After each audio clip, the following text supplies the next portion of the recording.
Good morning, church. We're continuing with this series that I've titled A Surprise of Unfamiliar Friends. I've invented this term for a collection of friends, a surprise, because a group of people who have become friends often is the result of surprises that no one expected would lead to their friendship. And our text for this series is Acts 16, where we find 6 very different characters who all encounter one another through their connection to Paul on what we often refer to as his second missionary journey. Those 6 characters who are somewhat unfamiliar to us, but who offer to become our new friends, are the subjects of this sermon series. Now, we've already met 2 of Paul's companions on this journey, Silas, also known as Silvanus, the respected prophet from Jerusalem whom Paul chose to accompany him when he set out from Antioch in Syria, and Timothy, the young convert from a mixed-race family whom Paul invited to come along when he revisited the church he had previously established in Lystra. Well, Paul's journey took him westward then from the churches of the Central Plain in the Phrygian Galatian region of Asia Minor, across the Aegean Sea to Philippi. And here we met Lydia, the Gentile God-fearer who was a merchant of expensive purple cloth, one of Paul's first converts in the city of Philippi. And her home became the base for Paul and Silas and Timothy, and a key gathering place for the newborn church. We also met the unnamed slave girl, out of whom Paul had cast the demon which had been speaking through the girl and bringing Paul's evangelistic efforts some unwanted publicity and association. The rest of the story of what happened after Paul cast out the demon from the slave girl is the section of chapter 16 that gets our attention today. And it is in this part of the story of Paul's time in Philippi that we meet our 5th character in the chapter. Another unnamed character, the rough Roman military veteran known only to us as the Philippian jailer. Now, the passage is one that is particularly rich. There's far more here than we can explore this morning, even if I were to limit myself to simply unpacking the account of the historical events and their significance. That's only the first level of understanding. We could also spend quite a bit of time taking note of the author's purpose and his point in recounting this story in the overall narrative of the book of Acts. That's the second level. This morning we're going to focus primarily on the person of the Roman jailer. So let's begin with the events that led up to his entrance into the story. After Paul's encounter with the slave girl, it was probably not very long before her owners discovered what had happened. And they were not at all concerned about her welfare, only that they have lost the source of their income. So they seized Paul and Silas and dragged them to the marketplace where the magistrate's seat of judgment, the Bema, was located. And they brought them there in order to bring formal charges against these 2 Jewish outsiders who have come into their city. Now, the first charge is that they have disturbed the city. That is, they have caused a commotion by their actions, including interfering with lawful commerce. Now, from the perspective of these owners, these outsiders have used magical means to cause harm to them by ruining their fortune-telling business. And using magic to harm others was something that was expressly forbidden by Roman law, which may have given these men a warrant for the formal charges that they wanted to make against Paul and Silas. And the second charge is that Paul and Silas have advocated the adoption of foreign religious customs, which were not permitted for Romans. Because of the Jews' history of fierce and determined resistance to any attempt to impose the worship of other gods on them, Rome had granted Jews a special exemption to practice their own religion. They were not required, for instance, to sacrifice to the emperor or to worship his deity. They were allowed to simply just pray for him instead. They were exempted from the requirement to serve in the Roman military, since that required an oath of service to the emperor in recognition of the gods of Rome. They were allowed to rest on the Sabbath. They were not expected to join in the public celebrations and the ceremonies acknowledging the Roman gods and praying for their favor on the city. But while Jews were allowed to follow their own customs, and were even given the right, with certain limitations, to follow their own law with its distinct judicatory, Roman law expressly prohibited Romans from converting to Judaism. Now, the law was not consistently enforced, but it was on the books. You see, a Roman who converted to Judaism represented a significant departure from the customs and the conventions that ordered social relations in the empire and from the Roman practice of religion that preserved and sanctified those customs and relations. And such a blow to the social order was something that inconceivable to the Roman mind. To them, Jews were atheists, since they had no visible idol to represent their God and they refused to acknowledge the pagan gods. So to the Gentiles, such refusal was often viewed as a provocation of the gods. So consequently, the Jews and then later the Christians were frequently deemed to be the cause of whatever calamity might be experienced by the community, since they're refusing to honor the gods of that community. Now, the charge of disturbing the order of the city was not a small thing. The magistrates, who had the legal title of duoviri, they actually preferred the more impressive title of praetors. They were specifically entrusted with maintaining the order and the reputation of the city.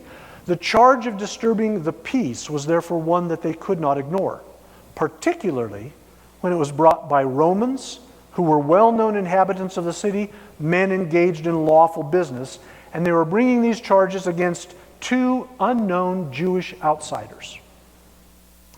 And let's not forget that in the Roman Empire in the first century, there is no presumption that the accused are innocent. Instead, the presumption is Romans should be believed. If the accused are outsiders, or if they are someone with a lower social standing, they are presumed to be guilty unless proven otherwise. And the second charge of advocating the adoption of a foreign religion was also a serious matter. Now, even if the magistrates had chosen to ignore the legal issue on the basis of a technicality, since at this point there's been no conversions by Romans in Philippi, still Paul's attempt to convince Romans to do so could have been construed as an attempt to undermine the order of the city. The response of the praetors was therefore completely within their lawful powers. As the text points out, however, their failure to investigate matters more carefully was a significant breach of Roman law, one that endangered not only their own positions, but the status of the city itself. But the praetors ordered Paul and Silas to be punished in the normal way. Each praetor was attended by two men known as lictors. They carried a bundle of rods and an axe, which were the symbols of the right to inflict corporal and capital punishment. And the lictors were the local police. Our translation says the officers. They were the ones who enforced the praetors' orders that the two men be stripped and beaten and jailed. And the point of this punishment was fairly simple. Basically, it was to teach these Jews a lesson. And the ethnic angle is not imaginary. Anti-Jewish sentiment was never very far from the surface in the Greco-Roman world. The praetors reasoned that a night in jail would allow them time to determine if there were any need to punish them any further. And if not, well, then the experience should convince these two itinerant preachers to move on to a different location. The jailer, having received the command to secure the prisoners until they were summoned, made certain that he would fulfill his duty. Now, he's not charged with caring for the prisoners or seeing that they were well treated. His sole responsibility was to make sure that they did not escape and could be produced upon demand. So he takes Paul and Silas and he put them in the innermost, most secure section of the prison. And for good measure, he not only locked them inside, but he put them in the stocks, which were a form of restraints attached to the rock floor. And the stocks had a series of holes in an ever-widening space, which could allow the prisoner's legs to be forced as far apart as he liked, making it difficult to move, impossible to avoid cramping, and therefore extremely uncomfortable. Who was this jailer? Well, we don't know his name, but in addition to what we can infer from the text, there is a lot of general background information that can give us a fairly accurate picture of him. Even though there were many native Greeks and Thracians living in Philippi, the city was a Roman colony, which meant it was governed by Roman law, which meant that the jailer would have been a Roman soldier with military experience. And that means that he was well trained, that he was disciplined, and that he was accustomed to carrying out orders precisely, without protest, without question, and without delay. He would do what he was commanded to do. That was his duty. It also means that he would have been fiercely loyal to Rome, to the ideal that it stood for, to the emperor who was his overlord, and to the commander of his unit. The jailer had been thoroughly indoctrinated since his childhood to think of himself as only a cog within the greater wheel which was Rome, a wheel that was driven by the emperor and the gods. So he would do his duty. He would do his job. The jailer was an ordinary man, but he was a military man, a soldier. He would follow his orders. He was practical, unsentimental, not at all philosophical. He would not try to figure out the grand scheme of anything. He just did his job, and he did it well. He did it honorably. That is, in accordance with Roman ideas of honor, which for him mostly involved obeying commands and serving the greater good of bringing glory to Rome. Like virtually everyone else in his culture, the jailer had almost no hope of ever changing his station in life.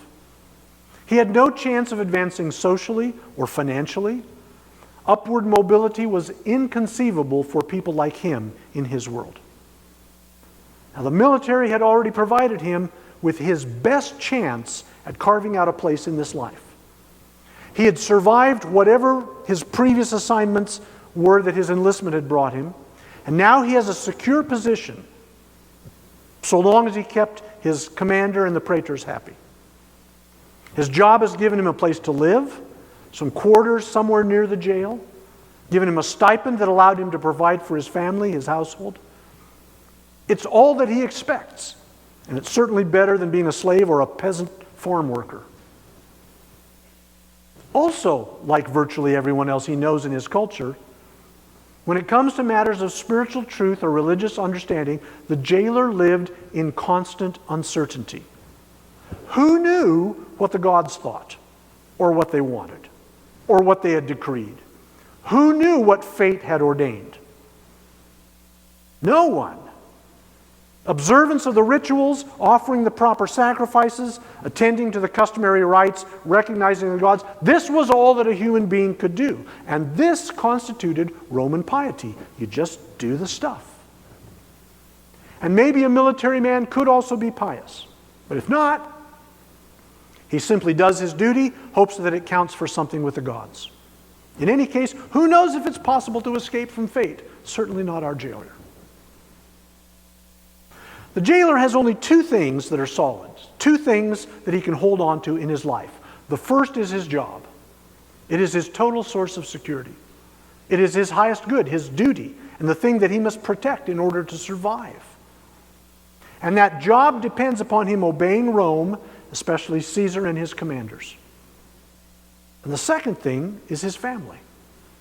Like most cultures in the history of the world, Roman culture placed a high value on preserving and protecting the family, especially the continuity of the family into the future. And in order to secure the good of his family, the jailer needed the security of his position. And let's not forget that he lives in an honor-shame culture where every aspect of one's life is aimed at the avoidance of shame and the gaining of honor. And that means that everything that this jailer did was designed to accomplish one or more of three things: to gain an advantage for himself, whether that's financial security or social prestige or personal recognition and honor, to provide for and protect his family, especially his sons, and to secure whatever would advance the interests and the glory of Rome and her emperor, because in doing that he would get some residual honor himself. Now let's come to the key moment in the story.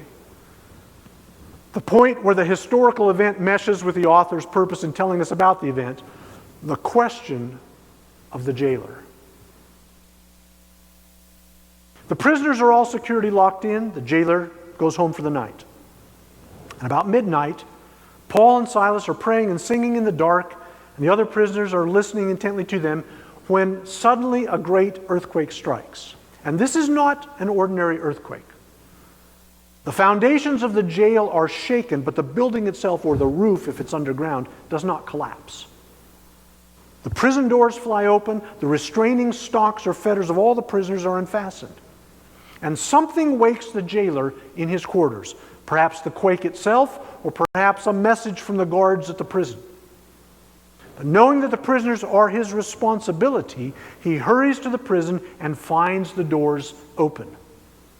He immediately presumes the very worst. His prisoners have escaped, and his life is forfeit.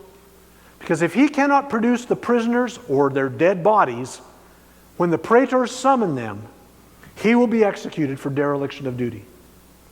And in that moment, looking at the possibility of being publicly disgraced and summarily executed, he decides that he will instead take the more honorable road of suicide. But before he can carry out his decision, to his utter amazement, he hears a voice call out, "Don't harm yourself, for we are all here." It is the most confounding thing he has ever heard in his life. He calls for torches and rushes in through the open doors to the innermost cells, where he finds Paul and Silas and all of the other prisoners alive and very much not gone. The jailer has come face to face with the completely inexplicable. Nothing in his experience compares to what he is seeing and hearing. He has no explanation that makes sense. Nothing that can help him grasp what has just happened.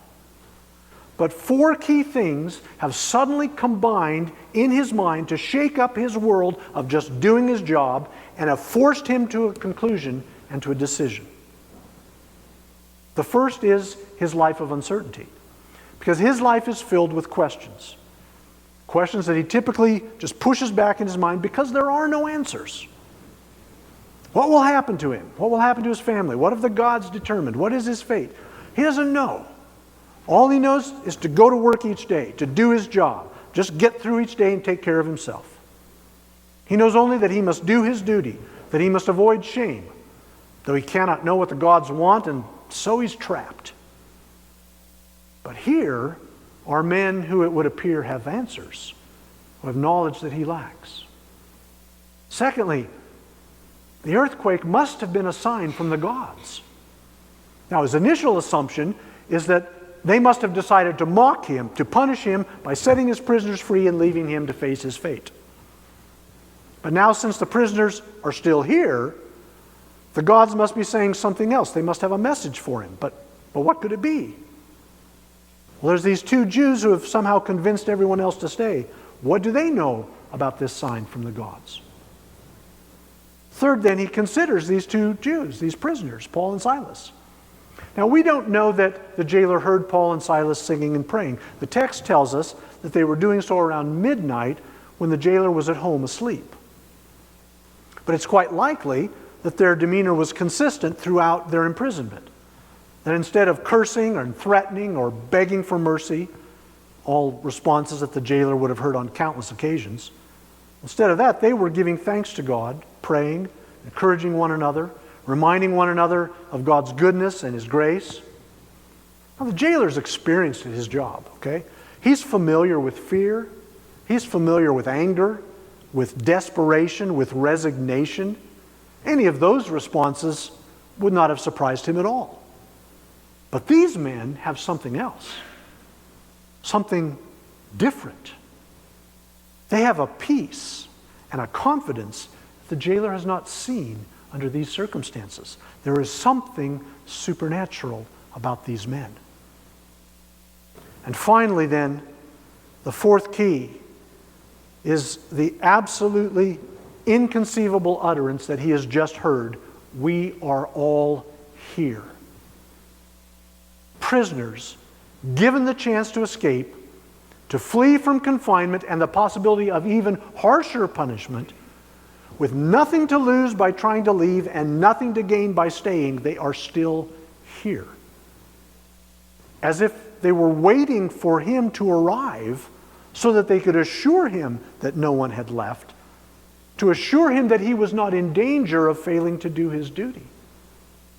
Prisoners whom he had treated with contempt, whom he had left in considerable pain, who at considerable cost to themselves had given him an unimaginable gift in order to protect him from being killed. Paul's statement conveys to the jailer something he has never experienced in his entire life, nor had anyone he has known in his whole life ever experienced.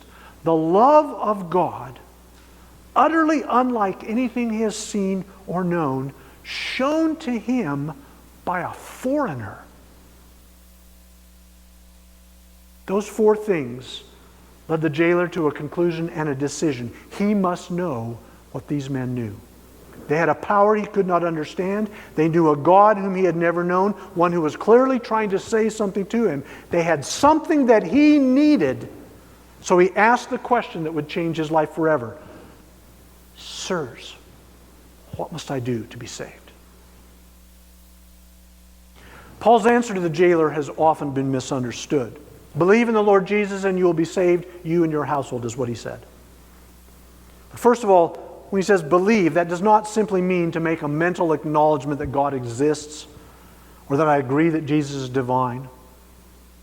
To believe in the Lord Jesus means agreement with the truth about who he is and what he has done, entrusting oneself to him completely, surrendering to his lordship, to receive his Spirit and live according to his teaching as a disciple in the kingdom. And secondly, the promise of salvation to his household does not mean that his family will automatically or eventually all be saved because he becomes a Christian. His actions and decisions do not determine their spiritual destiny. What it does mean is that the same offer of salvation is available to the members of his household as it is to him. In other words, salvation is not only offered to the head of the family, the pater familia, the Roman male, it's also available for everyone in his household, those who ordinarily don't count for much, the women, the children, the slaves. And if you'll take careful note of the text in verses 32 to 34, you'll see that it makes this very clear. The reason that all of his household were saved and rejoiced, in verse 34, was that A, Paul and Silas had preached the gospel to the entire household, in verse 32. B, the entire household believed, verse 34. And C, the entire household was baptized as a sign of their faith, verse 33. So because they heard the gospel and believed and then were baptized to show their faith, the conclusion is, that promise was given to them as well.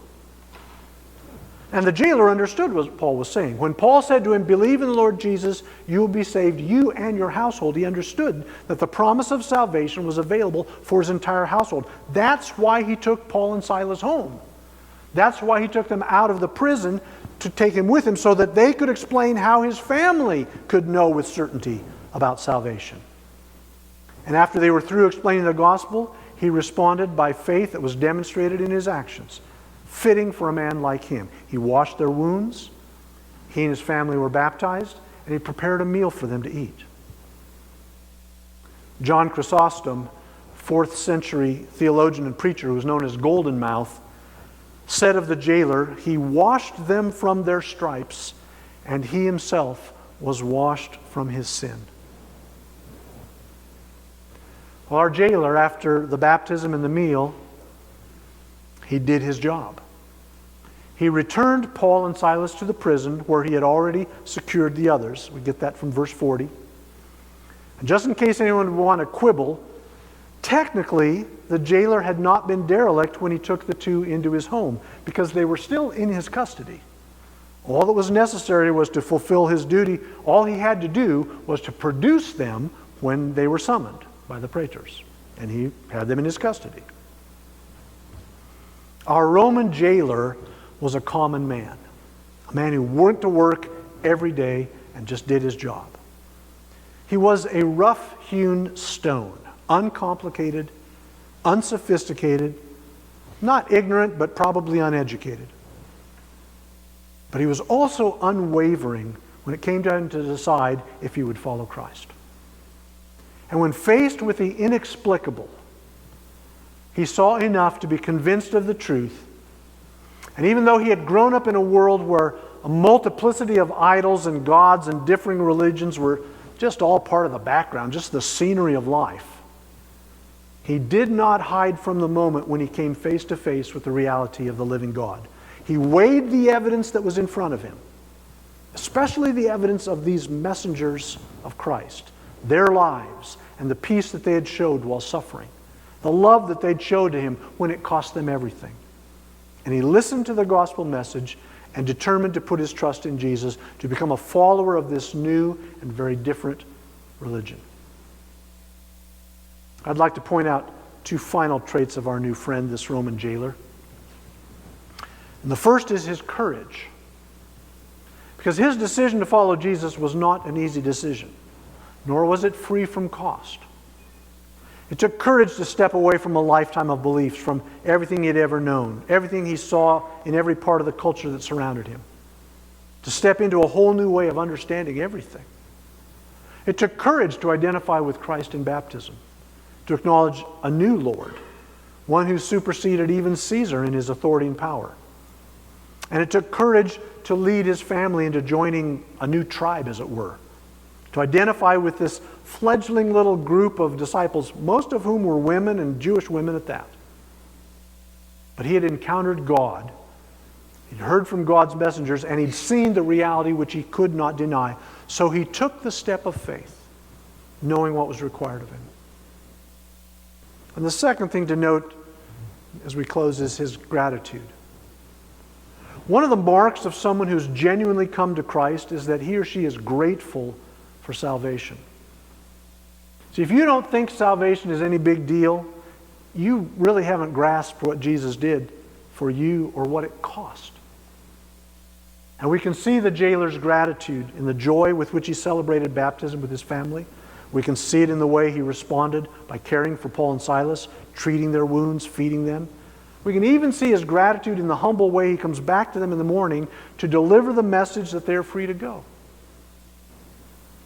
Now, I hope that our examination of the text this morning has given you a new appreciation for this passage and for this unnamed Roman jailer, this common workaday guy who faced the incomprehensible and found the salvation of God. More important, I hope that it has given you a reminder of what God has done for you, of the lengths that God will go to in order to reach a person, the greatness of his salvation that we have through Jesus Christ.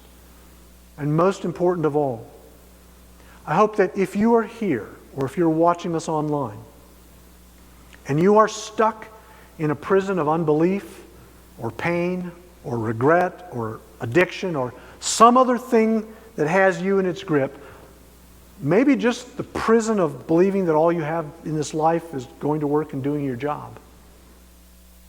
If that's you, I hope that you'll open your eyes and your heart to the God who's breaking through that prison right now to set you free. It's what he does. He opens prison doors, he sets captives free, including the ones who are there, just making sure that the prison stays intact. You can be free today. The promise is for you and for your entire family. Believe in the Lord Jesus and you will be saved, you and your household. The God who is beyond your comprehension has broken through your prison to let you know that he loves you and sent his Son to die for you before you were conceived in your mother's womb in order to bring you salvation. And you need only respond and entrust yourself to him by surrendering your life to Jesus. It will take courage on your part, and it will cost you. You'll have to turn away from your life now to take up the life he offers, but you'll find a priceless gift when you do: the salvation of God and freedom from your prison.